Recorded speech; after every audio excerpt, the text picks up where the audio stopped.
Bonjour à tous. Musicien de génie, le chanteur Prince est mort hier dans des circonstances qui restent encore à éclaircir.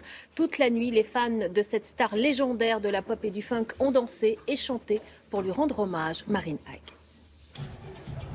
Des milliers de personnes réunies pour danser encore une fois sur ces rythmes funk. À l'annonce du décès de Prince, plusieurs générations de fans s'étaient donné rendez-vous un peu partout aux États-Unis.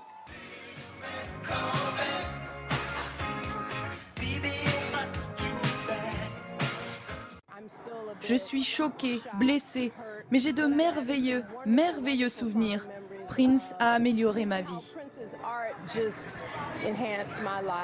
Sa disparition a déclenché une cascade de réactions sur les réseaux sociaux de la part de célébrités comme Madonna. Il a changé le monde, un vrai visionnaire. Quelle perte, je suis dévastée.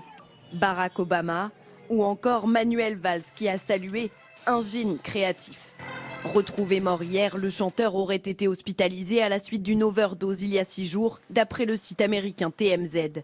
Son avion privé avait dû atterrir d'urgence vendredi dernier, quelques heures avant un concert à Atlanta. La police enquête sur les circonstances de sa mort. Une autopsie du corps doit être réalisée aujourd'hui. Et Alex Jaffray, le spécialiste musique de Télématin, est avec nous. Bonjour Alex. Bonjour. Alors qu'est-ce que Prince a apporté à la musique et qu'avait-il de plus que les autres ? C'est un personnage. D'une part, c'est un multi-instrumentiste, c'est-à-dire qu'il jouait de la batterie, de la basse, il chantait de la guitare, du piano. Et puis surtout, il a amené ce côté incroyablement chaud. C'est-à-dire ce que faisait un peu James Brown à l'époque, où il arrivait avec une cape sur scène et puis on lui enlevait sa cape, il arrivait. C'est exactement la même chose. La chemise à jabot, la guitare avec des formes incroyables, enfin une sexualité débridée, enfin ou en tout cas racontée dans ses paroles. C'est un personnage complet. C'est pour ça que Prince, en fait, de son vrai nom Roger Nelson, a créé de toutes pièces ce sort de petit lutin pourpre surexcité. C'est qui ses héritiers aujourd'hui ? Ah, bonne question. Je pense que dans Bruno Mars, il y a clairement du Prince. Enfin, en tout cas, sur le Uptown Funk, c'est très dans la mouvance Minneapolis, c'est-à-dire ce mélange de funk et de soul qui arrive jusqu'à la pop. C'est vrai que la musique funk n'était pas vraiment une musique populaire, et c'est vrai que James Brown et Prince ont fait translater cette musique vers le côté populaire. Merci beaucoup Alex Jaffray pour vos éclairages. Merci beaucoup. En politique, aujourd'hui, la haute autorité publie le guide électoral de la primaire à droite. À 7 mois de l'élection du candidat, ce manuel formalise les conditions de participation. Les détails avec Claudia Le Désert. Pour certains, la campagne est déjà lancée. Mais les règles des primaires n'ont pas encore été fixées. Ce matin, la haute autorité chargée d'organiser la primaire de la droite et du centre va présenter le guide électoral à usage des candidats. Un guide qui devrait détailler les règles de parrainage, dicter une ligne pour la publication des comptes et déterminer les droits et les obligations des différents concurrents. Jusqu'à maintenant, un candidat doit obtenir le parrainage de 250 élus, dont 20 parlementaires et 2500 militants.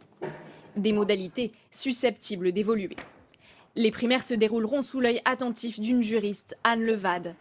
Premier tour des primaires, prévu pour le 21 septembre prochain. Après l'Arabie Saoudite, Barack Obama est arrivé hier soir à Londres en compagnie de son épouse Michelle pour une visite de 2 jours. Durant son séjour, le président américain devrait réaffirmer son soutien au maintien du Royaume-Uni dans l'Union européenne en jeu d'un référendum en juin prochain. Le couple doit déjeuner ce midi avec la reine Elisabeth II qui a fêté, vous le savez, hier ses 90 ans. À l'étranger toujours, 2 personnes sont mortes à Rio après l'effondrement d'une piste cyclable construite en vue des Jeux Olympiques. Elle est toujours portée disparue, située au bord de mer. L'édifice avait été inauguré il y a seulement 3 mois et coûtait plus de 10 millions d'euros.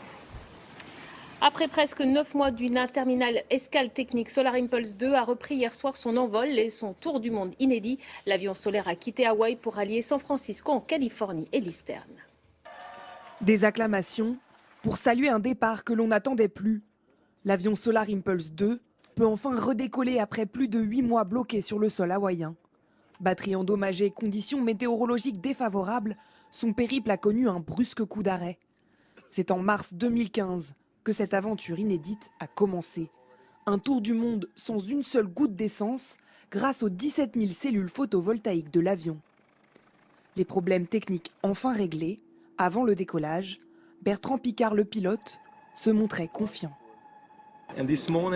Ce matin, je suis très confiant. Le vol d'entraînement s'est bien passé, l'équipe a fait un travail fantastique et la météo est favorable. Après, ça reste de l'exploration, donc il faut être prêt à toute éventualité. Il devrait atteindre la Californie en presque 60 heures, un vol seul au-dessus du Pacifique, avec le soleil pour moteur. Voilà, c'est la fin de cette édition. Prochain rendez-vous avec l'actualité, ça sera le journal de 13h avec Marie-Sophie Lacaro. Très belle journée à vous, William. Je vous souhaite un bon week-end. Je vous dis à demain. Non, j'ai piscine demain. Bon, à bientôt. À bientôt. Merci. Christelle Balesrero a pensé...